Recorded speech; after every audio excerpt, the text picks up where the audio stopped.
more and more our production processes are moving to digital. In our university, at Swinburne University in Melbourne, we still teach film. We teach 35mm and 16mm film alongside digital. So we'd have Alexa and Red Epics.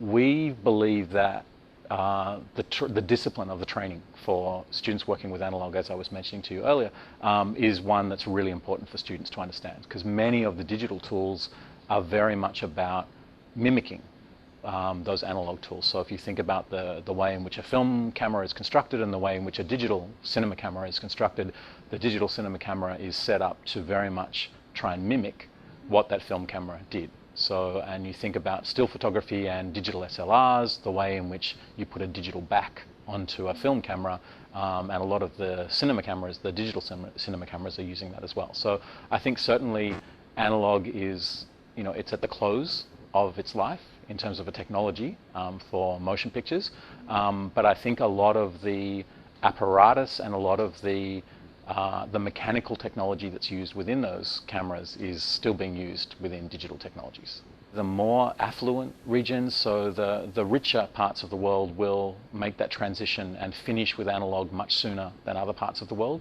South Korea is another good example where they're really leading that charge and are looking to do away with analog. So it's seen as something that isn't as good. So in the presentation that I gave yesterday, I was talking about the way that digital technologies, when you think of digital video, that you have greater spatial resolution, you can have a wider color gamut, you can shoot at higher frame rates, you can do things technically that you can't do with analog, but so the mimicry has kind of surpassed what it was mimicking, and has become something new, I think. But certainly, I think particularly in parts of Africa and in parts of Southeast Asia, I think there's still probably another 10 years of analog technology, which will be combined. There will always be, mobile phones as the cheapest version of a digital camera that you can have. Those things are everywhere now. It doesn't matter where you go in the world, as long as you can get some reception, because they're network devices. So it's a very different thing to when you think about a film camera. It doesn't need anything else. It's connected to sound, synchronized sound in some way.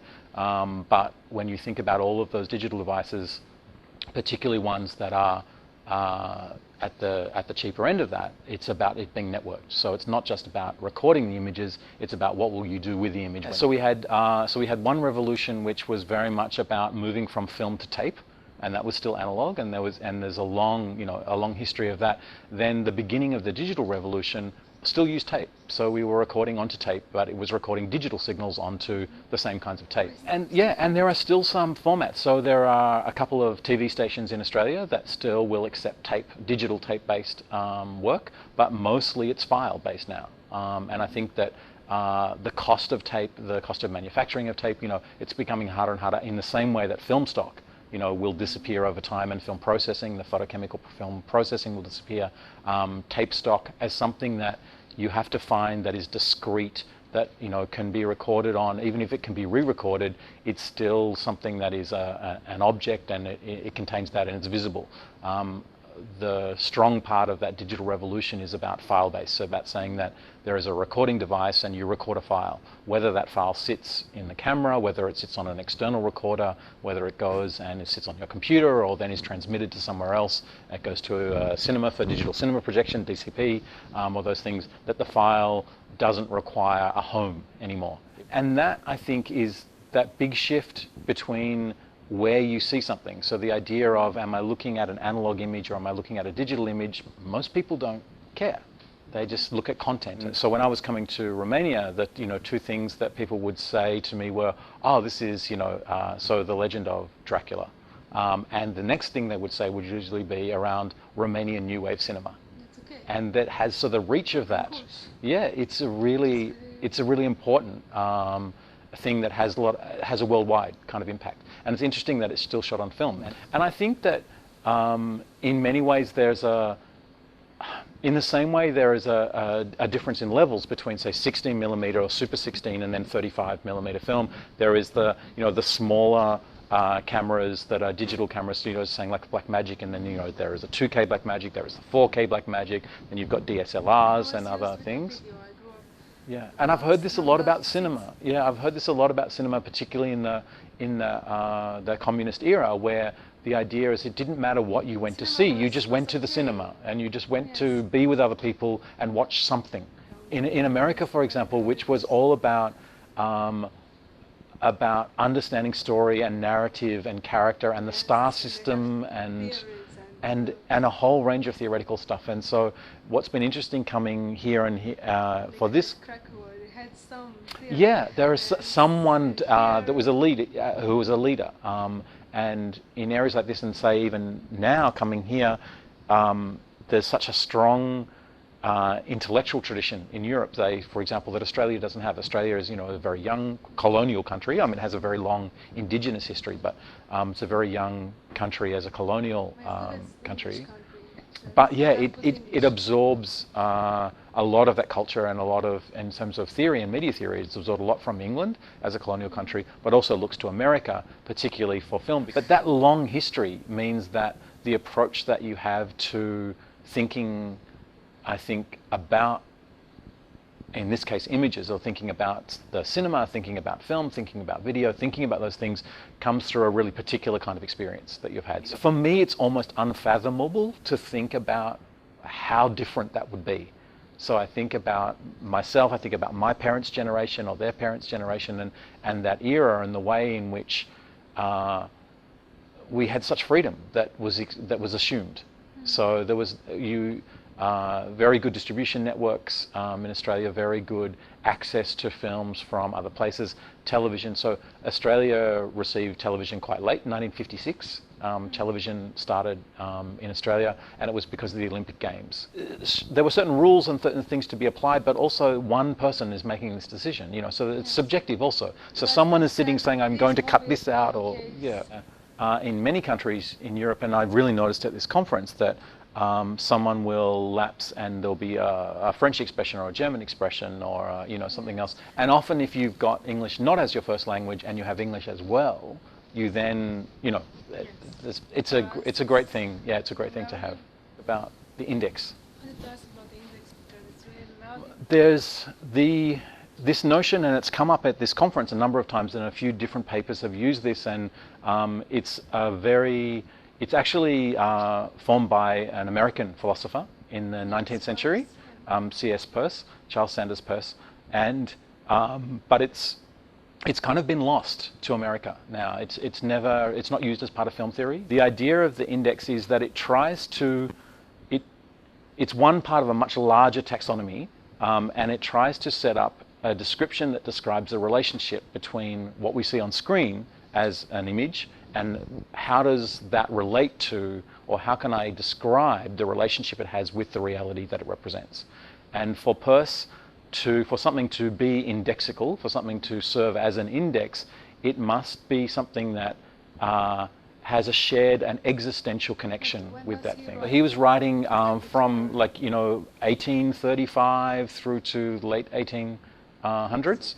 So photography, photography was present, and he wrote a little bit about photography, but a lot of the application of what he wrote, and he does mention the photograph alongside a number of other things. His interest was very much in saying, if anything that is mediated, anything that is a representation of something else, how can I describe the way in which that relationship works? And so to serve as an index, something must have an existential relationship. And so Peirce would argue, and he didn't do this explicitly as far as I'm aware, but he would argue for the photograph that the photons of light that illuminate an object are the same photons of light that are recorded by the camera, because it's the same light that's illuminating the scene. And so there's this, well, yeah, and it's materiality. So it's really about saying he's not concerned with the social or cultural, and it's not interpretive, yeah, that it's actually the same thing, and therefore, because it's not interpretive, I can draw a line back to that object, and I can say that in the same way that the index of a book relates to the main content of the book, Peirce would argue that the framing doesn't matter, that the shutter speed, that the fact that you might have a different aperture setting and different depth of field, that those things don't matter. If the light is the same and it's shared by the image that's recorded by the camera and the scene that's being illuminated, therefore we can say that, not that they're the same thing, but that they are something that's different to a painting or to a theatre play or to a book or to something else that describes what that is. So when you think about the idea of a book, the index of a book, and so the index of a book, it's not the same as the book, but what it does is refers through page numbers back to a particular place. And you know that if I go to the index and it says that this particular person is mentioned on page 50, that I can draw a line between that. So the index lists the person's name, has a page number, I can draw a line from there to that page, and there is a direct connection. And that you can say that there's no interpretation. For cinema, Peirce, as you're saying, Peirce has no conception of cinema and didn't know. Well, for him, it's still photographic, in the same way that for Bazin, he was really talking about what could be applied to the photograph can be applied to cinema. And that because what photography and cinematography share is that photochemical process. And so the way in which that is set up means that what is true for photography is true for cinematography until we get to digital. Because at this point then everything is different because we are sampling. So when I record something, so if I'm using a DSLR to record something, what we know is that there's a sensor in the camera and the light that illuminates your face that's recorded by the camera is the same light, but when it's recorded, it's only recorded on a grid and an array. So it's not continuous anymore, it's only recording this point and this point and this point and this point. Yeah, and this is, so the charge coupled device, the CCD that's sitting in the camera, is framing, but also it's framing at certain sample points. So it says that I might have 2,000 points, a little diodes that are in there that will record light and transfer that light into a voltage and record that voltage, and that will build a scene. But we know when we look at any digital image on screen that if we zoom in far enough, we see the individual pixels and that we have gaps between each of those. So because it's only those points, however many rows you have, so it's not continuous. So if you think about mapping that mathematically, if I took a line and took a analog photograph that was photochemical and I can draw a line, if I zoomed in I can just go further. There is always another point in between each point because it's continuous, whereas what we know is there's a fixed resolution for digital. And so for Peirce, he would say that something that is a digital image, whether it's a still photographic image or a moving image, is not indexical. So it no longer has that link back to the thing that it's referring to, which for Peirce is called the object. So a Peircean object, that link is broken. And so for him, you can no longer say that it's a truthful representation because it's a simulation. So he would talk about those things as being symbolic or iconic rather than indexical. I don't know, I know almost nothing about Romanian cinema. Nothing, no, nothing. It's something that my focus, I suppose, is very much on media and around materiality of media. So for me, most of the study that I do is not connected to content and not connected to, this director versus this director or things. I do, and I enjoy them, but I don't have, I suppose I don't have a scholarly interest because my interest is in the media. I like science fiction, and I've done a bit of work in science fiction. I published a paper recently that did a comparison between the films Tron and Tron Legacy. So these two films that were separated, one happened at one happened at the very, very beginning of the digital revolution.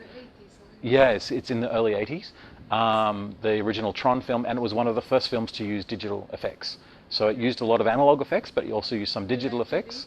Do I like 2D? 3D. I'm not convinced. You haven't seen a story. I have enjoyed watching it, but I have also seen how it's used very much, and the way in which 3D has been used is very much at the service of a market. So this idea that it's about a commodity and particularly post-produced 3D. So as you know, there's lots of studios in Eastern Europe and in India who do a lot of 3D conversion, so post conversion. I think it's been leveraged as a commercial thing rather than as what it could be. And I think there are some papers this afternoon on Wim Wenders' Pina. So a collection of papers that deal just with that film, and that's one of the few films. And Herzog's film, the Cave film that Herzog made again, is something that really does say, here is an experience that we can give you that would be very different in 2D. And so the experience that you get in 3D is something that actually makes a difference, whereas most of the 3D that I have seen, if you'd asked me maybe 3 years, no, even 3 years ago, I would have said, yes, it's gone. You know, like it's only got a lifespan of 3 or 4 years, and 3D, it's still here now, and it's still happening. And a lot of theatres worldwide have been fitted out for 3D, and there's a huge amount of investment that's been made in that. And I think that that means that it's here for a while. I think that it becomes rarefied, so it's a different experience. So I think that if we went, and I don't know if this will happen, but if we went to predominantly 3D films, for example, and then later 4D, 5D, 6D, whatever, I think there will still be a place for 2D films, but it will be a little like, you know, very esoteric art house cinema. Yeah, so a particular kind of experience. Yeah, a smaller, something for people who are saying, I realize something in this medium for a very particular reason, and there's an audience for that as well.